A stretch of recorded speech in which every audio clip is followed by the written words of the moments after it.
The real key isn't just efficiency, it's prioritization. And that means choosing the right activities to focus on and, in turn, saying no to the things that don't move the needle. Which means the things we say no to are the things that don't align with your values. In Michael Hyatt's book, Free to Focus, which is one of my top 5 recommendations for leaders, he puts it this way. Productivity isn't about doing more. It's about doing more of what matters. So think about your current schedule for a moment. How much of your time is spent on things that truly matter versus things that are just keeping you busy?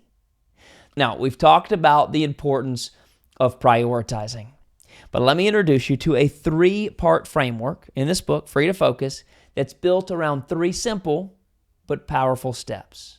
They're stop, cut, act. Let's walk through each one of these.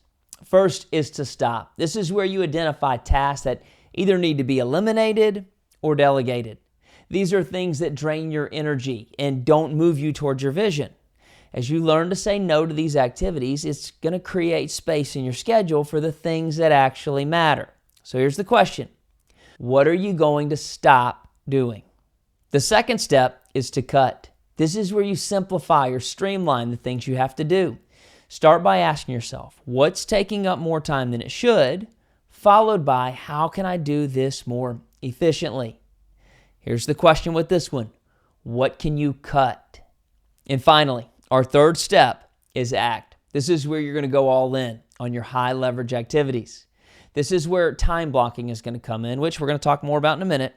But it's also where you're going to put your energy and your effort into taking action. So here's the question. Where do you need to act? So that's stop, cut, act, which leads us right into our next reflection question, which says, what's one activity you can stop, one you can cut, and one you need to act on more intentionally? Go ahead and write those down in your workbook and keep them in mind as we move forward. Now, let's talk for a moment about high leverage activities. These are the big tasks that create the results, the ones that directly move you towards your goals. They're often strategic, proactive, and value aligned.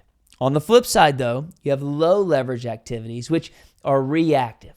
These are the emails, the busy work, the interruptions, the things that fill your schedule but don't advance your mission. Here's a question I want you to write down and come back to often. What's one thing I can do today that will make everything else easier or unnecessary? This one question can help you uncover your highest leverage activity for the day.